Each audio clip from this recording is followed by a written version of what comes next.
живял един много богат човек. Той имал един син, храбър и милосърден.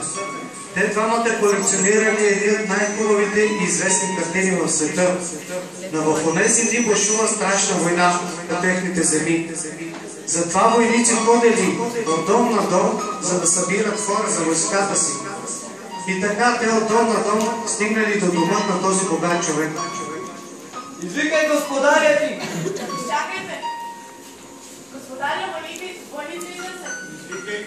Последвайте! Господине, всеки годи за войник трябва да се присъедини към армията. Ето аз съм вече стар за това. Този мой син ще се присъедини към армията. Сине мой, градът ти към страната те зове. Време е да се присъединиш към армията. Да, татко, с радост ще го направи. Приготви се.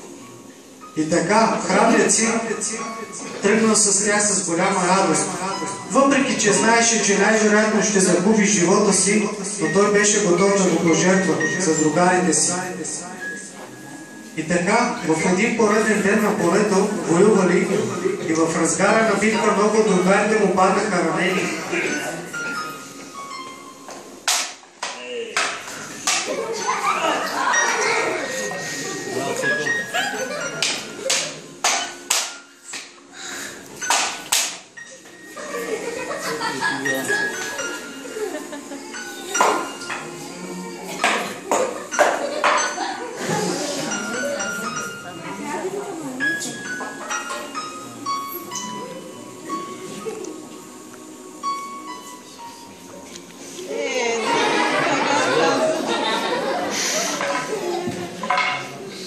И след като спаси последния ранен войник, той падна на земята и умря. А един от войниците, които беше спасил младия храбрец, решил в знак на благодарност да нарисува портретна картина на своя спасител. И когато свърши, той тръгна към бащата на тази смела личност. Извикай господаря ти! Чакай! Господаря, войниките си! Следваме! Господине, аз дойдох! Чакай, хората на гостина средни. Занеси да на гостина нашата на добаваща.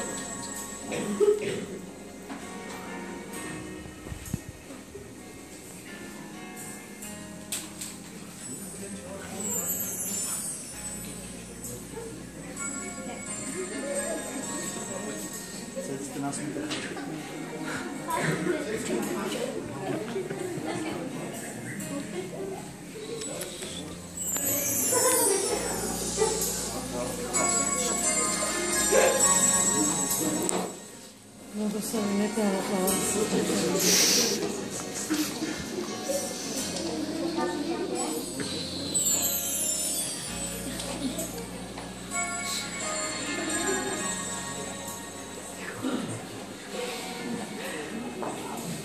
Кажи сега за какво си дошъл. Господине, аз служих със сина ви в армията. В този трагичен ден той спаси мнозина ранени войници на полет. И когато се върна да спаси мен, и ме пренасяше раника смъртоносно. Въпреки това той ме спаси. И аз до знак на благодарност нарисувах негов портрет. Моля да го приемат.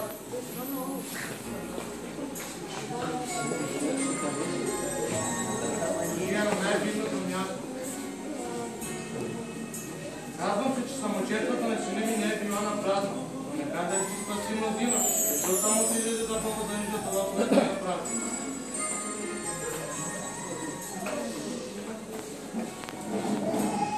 Плати нашия хора.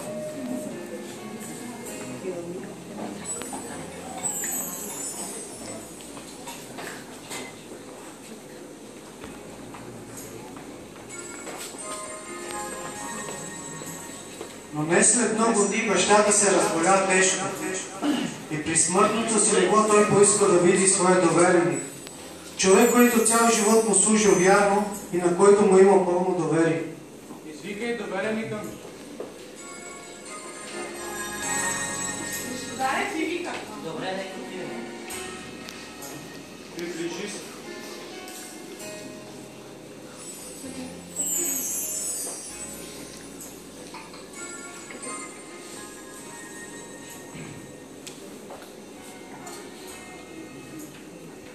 малко след това той почина.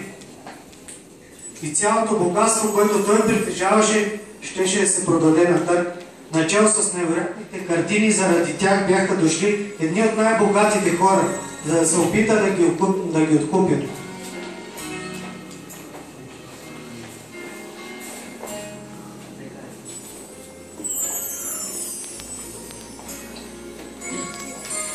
Търгът е открит.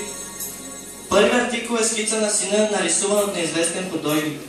Първоначална цена 200 лева.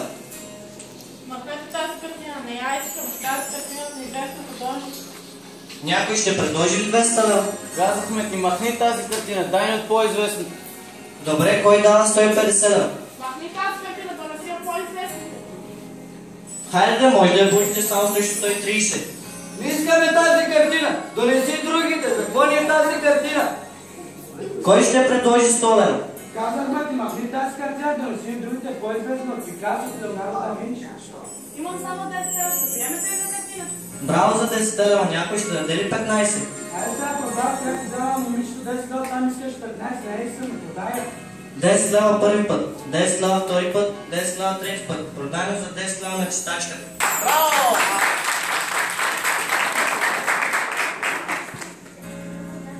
Добре, продай тази картина, кажи сега другите по-известните. Съжалявам, но търгът приключи. Но как така приключи? Току-що започнахме. Последната воля на собственика беше, който взима сина, получава всичко останало. Така че всичко останало получава чистачката.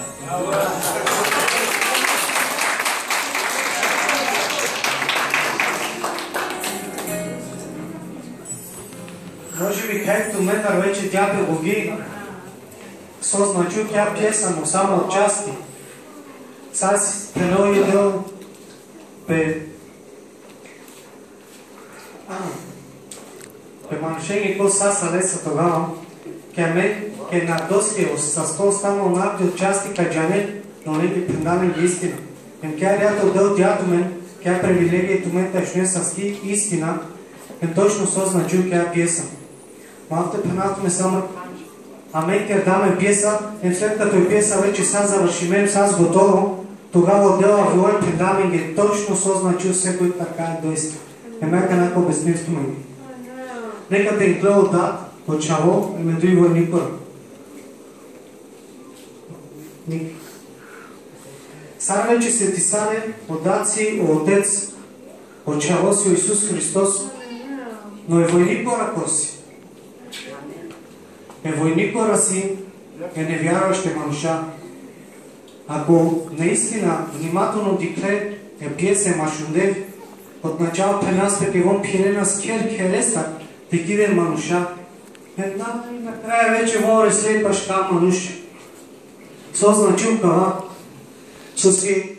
в днешно време превярващи, ка не ситме трудността, ка не ситме проблема.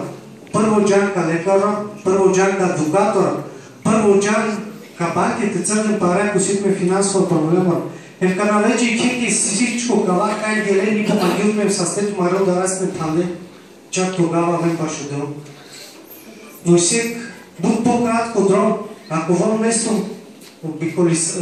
вън место геле, ни геле такава манша, виле директно пашкава, Вовка спестира с текава мъки, с текава жертви судине преди того очало пашленде. Со значилка, сачена савре отец, тя печале, аменди, бичалдале, овца да с радост, въпреки ке джанела со следвил, джанела се мъки, джанела се трудност ръка, верно къде пекув.